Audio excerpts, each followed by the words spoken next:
Inside Michigan Basketball, delivered by UPS. By virtue of Michigan's outstanding regular season and their outright title in the Big Ten, the Wolverines knew they were going to the NCAA tournament. All that needed to be decided is where they were going and when they would start playing. Hi, everyone, and welcome to Inside Michigan Basketball. The Wolverines didn't accomplish their second of 3 goals. They didn't get a chance to cut down the nets here in Indianapolis and win the Big Ten Tournament Championship for the second time in school history. But they knew they were headed for more postseason play. They found out quickly Sunday afternoon as they convened with friends and family. I think too many of us assume you know everything about your opponent. You don't know anything about Wofford, would be my guess. But what was your initial reaction when you saw your team as a 2 seed in Milwaukee? Yeah, I was excited for this team. We kind of figured it would be a 1 or 2. No disappointment about getting a 1. We figured if we got that, that was great. If we didn't, that's fine too. So I know this team will be ready to play, especially coming off a loss. That's when we play our best basketball. I don't know too much about Wofford, but I'm sure the coach staff will do a great job of that because, that's something that they do excellent is looking up scouts and make sure we know what we're doing. I figured they'd give us a 2 seed and put us kind of close to home. So, we're in a good position as far as, having our fans be able to travel, not having to go for ourselves. And, we're going to have some great games ahead of us, some really good teams, starting with Wofford. Late game Sunday, day off Monday, and then you play on the very first day of that tournament. Does that matter? At this point, everybody's going through it. It's just about who can really just put that aside and give everything they got, no matter what. Everybody's kind of going through it. Everybody's beat up, but now is the time where, that toughness comes in. Do you think experience matters in the NCAA tournament? I think so, and we got a lot. I think it does. Just being there, that environment, and we've got a lot of that guys that have been, on that big stage. You look back at it from the very first game, and it's been a long season, but it's went by really fast at the same time. And we've worked extremely hard all year, especially after a tough preseason. And this whole journey of the Big Ten has been amazing, and we're just excited for the position we're in now. So many people talk about the 1 seed, but sometimes it's about place and opponent. You don't know much about Wofford just yet, but where you're going is pretty convenient for your fan base.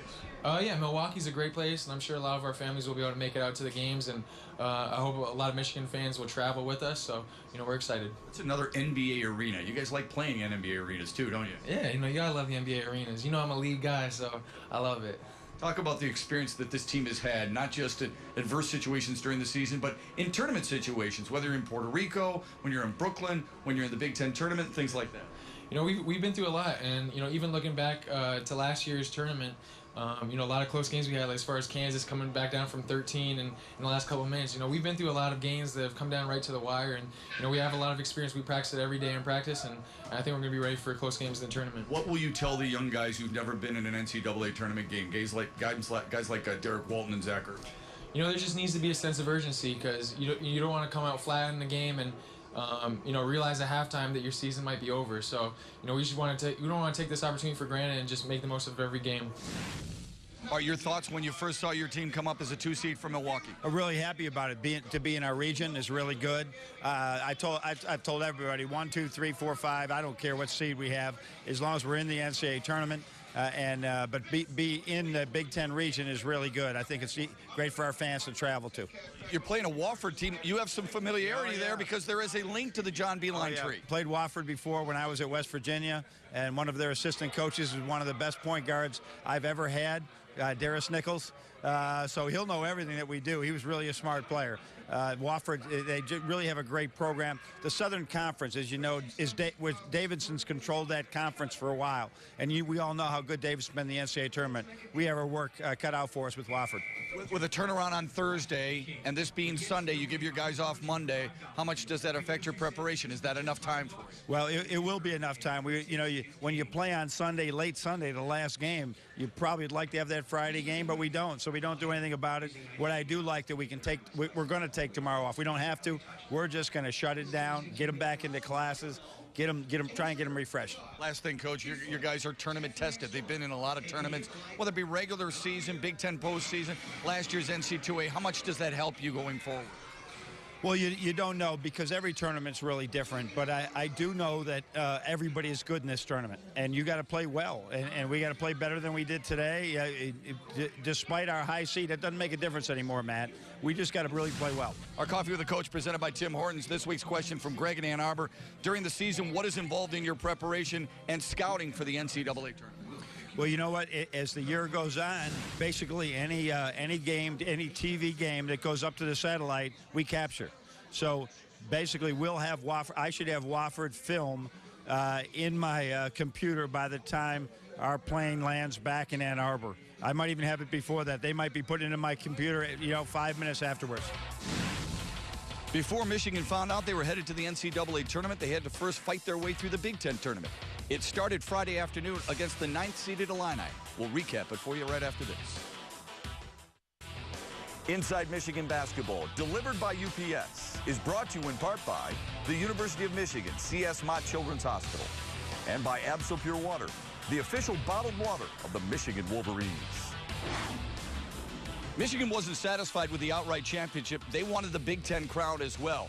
Their first opponent in their way, the Fighting Illini, the 9th seed. Michigan was 1-2 all time against the Illini here at the Big Ten tournament and wanted to make sure they got to 500 against them. We got to put that chip right back on our shoulder. We got to put it big right back on our shoulder. Whatever motivation you can use right now, people count you out, your aberration, whatever it is, right, put it back on. Because when we do that, we're really good. This team is going to try to win the intangibles. Not against Michigan. Not against Michigan. Right? They're not going to set better screens. They're not going to beat us to the loose basketball. They're not going to box out stronger than us. Do you understand? That's the one that we've been winning all year long. That's how you go on the road. Listen how you started the season. You went to Minnesota and won, you went to Nebraska and won, and then you went to go to Wisconsin and win. You don't do that without this right here. So there's nothing different today, right? There's nothing different today. Let's do that. Let's go prove it again, right? Because that's how we're being judged, right? How we prove it again. After a bye, they opened Friday afternoon against 9th-seeded Illinois, a team they had beaten by 31 in the first meeting. But the Illini defense on this Friday afternoon was really tough. It was a tug of war throughout, with Nick Stauskas leading the way with 19. But his biggest play was an assist with about 8 seconds left in regulation.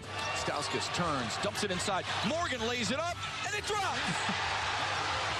The Illini had a chance to win it, but Tracy Abrams' runner fell short, and Michigan advanced to the semis with a 1-point win. Nick told me that, when it coming out of timeout, he said, I'm going to shoot this. I'm shooting it regardless what happens. But just being ready, and to be honest, I just put the ball on the rim. And it was a nice soft roll to fall in the basket. When I came off the screen, I had a pretty decent look. I think Egwu came up a little bit, but he was a couple feet off me, and I just looked out of the corner of my eye, saw J-Mo wide open down the middle of the lane, so I trusted him, and he scored. Where does that come from? The trust factor. Where does that come from? I mean, J-Mo's been through it all. He's a 5-year player. He's won 2 Big Ten championships. I know, he's been through every situation he could possibly be through, so I know he was going to be ready. So everybody's been talking about the final play. Let's talk about it from a trust standpoint. What did you think was going to happen, and how surprised were you that it took place that way? Well, what we were trying to understand was whether they're going to play zone or man. And so the play that we drew up, it will work against either one of them, we think. They could have high-sided a little bit in the zone, but we wanted to, in that situation, get the ball in Nick's hands and let him just make a play. If you shoot it, fine. If you shoot it from NBA range, fine. If you find Glenn burning out of the corner, fine. He found Jordan right underneath the basket, and it was a great pass. Isn't that a perfect example of how this team has come together this year, or maybe over the last couple of years, and the trust factor between teammates? Well, it's interesting. We did a comparison of stats of last year's Final 2 team and this year, and this team actually has a higher percentage of assists on baskets than last year's, and that team really shared the ball well. We got 2 guys in the NBA. That team really shared the ball well. So really proud of the way this team has just sort of bought into the team, and find open men so many times. Coach, you've played so many tight games this year.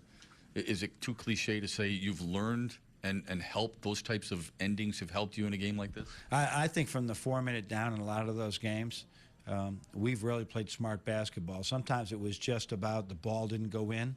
It wasn't about, somebody having a really fouling somebody when they shouldn't have fouled somebody, or throwing the ball away, trying to make a spectacular play down the stretch. We've been really solid. Not always perfect, but really solid when the game was on the line. With one hurdle cleared, Michigan had another. The Buckeyes of Ohio State, who were 6-0 all-time against Michigan at the Big Ten tournament. Could the Wolverines respond? We'll tell you right after the break. Saturday, Michigan was seeking its first ever Big Ten tournament win over Ohio State. The Buckeyes were 6-0 in tournament all-time against the Wolverines, but Michigan came out charged and fired up behind Nick Stauskas, who hit 4 triples, and Karis LeVert, who chipped in 17 and 8 rebounds, but his biggest play came to secure the victory. Launches a 3, rimmed off, LeVert with a rebound, pulled it out to Albrecht. Ohio State has to foul, and they finally do.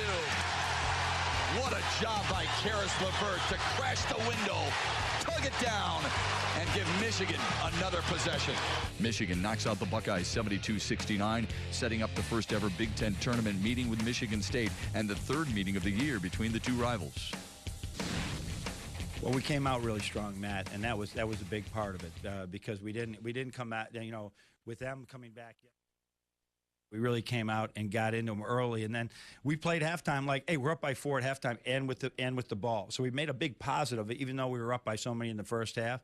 And adversity hit several times in the second half. I love the way our kids handled it. They're known for their defense, but your defense really stepped forward at the most opportune time today, didn't it? I mean, this team is growing defensively, and it seems like we just do enough to win a game. We hold them down in their points, which is huge, and that's a team that people usually shoot 39, 40%. I think we shot 52% today.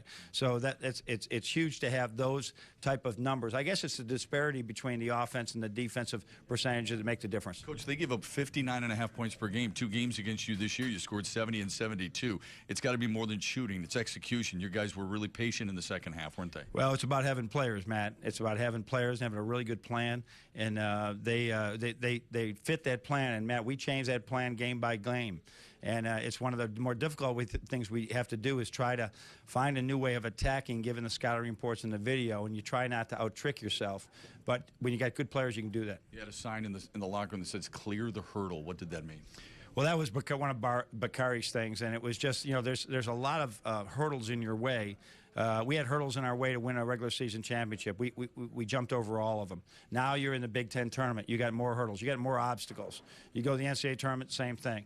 We cleared another one today. We got one more with the winner of this Wisconsin and Michigan State game. This has been a season of firsts for Michigan, at least for a long time. Now you're back in the championship game for the first time since 1998. Just your overall belief and your overall thoughts as you head towards Sunday, no matter who you play. Well, I'm proud of the team because they're easy to coach. We make mistakes, but we don't make many of them. And they're always ready to bounce back. I just love, you know, they're not a loud rah-rah group, but I love how they stay connected. And people are, when somebody's down, somebody else, it's a gentle nudge. It's a we can do this. Nobody's screaming at anybody. They just all get it done. I think probably reflective of our whole coaching staff. All our coaching staff's always trying to give them positive feedback.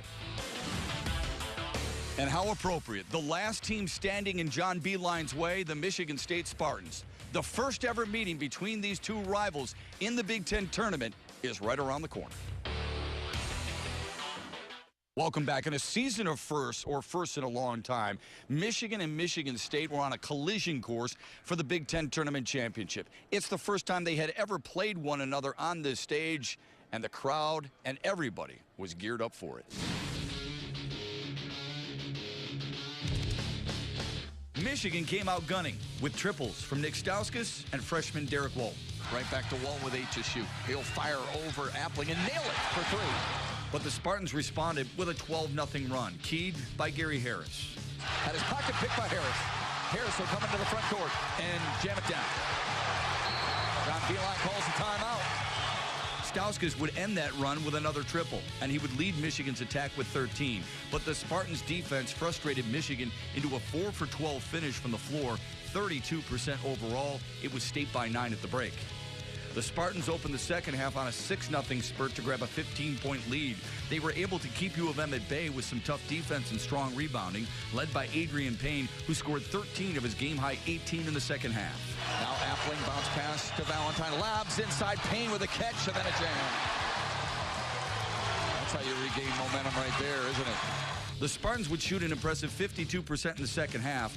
Brandon Dawson was the tournament's outstanding player, scoring 15 points and grabbing 6 rebounds, but he also played grip-like defense. Michigan falls at the Big Ten Tournament Championship game 69-55. They just outplayed us today. They played harder than us, and we got to give them their credit. Generally, those shots fall for this club.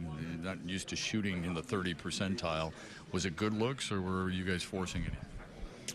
I mean, maybe we settled a little bit too much, but I think also at the same time we may have forced some things. I know in the second half I forced some action, just trying to get into the paint, trying to be aggressive, and I think overall we did get a lot of good shots that we normally make, just things weren't dropping. What do you learn from a game like this? Because you guys have learned from losses in the past and not let it bother you too much. Just stay poised and continue believing in your offense. Even though shots not falling, just find other ways to score. And check better. Things will help you. John Beilein of the Wolverines, a successful season, couldn't cap it off with a Big Ten Tournament Championship. You said earlier it's really difficult to beat a team 3 times in the same season, especially a team as good as Michigan State. Michigan State, that's the Michigan State that started out the season with everybody healthy. They're very good, got a great coach. They have really good players, and they showed it today. And we just weren't good enough. That's all there is to it. What a wonderful season we've had, Matt. So this doesn't take anything away from this season, not one single bit. We're really happy with the way our guys performed all year long. And now we move into the NCAA tournament and hope that we can really get back on the right track. Started 3 of 5, and then it kind of fell off a little bit. Were you getting the shots you wanted, and they just weren't dropping? Sometimes, and sometimes credit their defense. But we did get second half. We got some great shots to start the second half. We gave them a basket at the end of the first half. Just gave them one, and with somebody trying to hit a home run, but that's beside there. Now all of a sudden we come out, we get 3 great shots, and we miss all 3, and they make 3, and all of a sudden it's 15 points, and that was a big difference in the game. We talk about toughness a lot. I thought Jordan Morgan, especially in the second half, going for those 50-50 balls, really crashing the glass hard. You had to be proud of the way your senior captain played. Oh yeah, he was terrific. I mean, our hats go off to Michigan today. At the same time, Jordan Morgan, I believe, played Michigan Michigan State 9 times, and he was able to come out on the top side of all those. So he's really, that wasn't the case when Jordan Morgan entered our program. So I know he can hold his head high around the state, in the city of Detroit. I'm really proud of that young man. I know you always talk about learning from situations like this. What do you learn from a loss like this? Well, I think that our guys today, we played so well in winning the last, 7 in a row or something like that. We learn again that you never get used to handling adversity. And I felt today there was a couple of times we just got into ourselves just a little bit glum when things were going the other way. And you can't do that. That's when we had to have high IQ. We had to message each other really well. We didn't do it, but we'll learn from that. And that's a hard way to learn, but it's better than happening now than in the NCAA tournament. And welcome back. Time for Maize and Blue News now. Nick Stauskas has been named the Big Ten Player of the Year, becoming the 7th Wolverine to earn the honor and the 2nd in a row. Stauskas was also named to the Sporting News All-American team by averaging more than 18 points per game. He's also scored in double figures 27 of the 32 games for Michigan this year. Head coach John Beilein was named Big Ten Coach of the Year by the media and becomes just the 3rd Michigan coach honored, joining the late Johnny Orr and Bill Frieder. Beilein led the Wolverines to the program's first outright Big Ten title in 28 years. And congratulations to junior Nicole Emblad, who was recently named to the Academic All-American team. Michigan's captain averaged 12 points per game and 8 rebounds per contest this year and is working on her degree in biopsychology and neuroscience. Nicole will be off to medical school after graduation.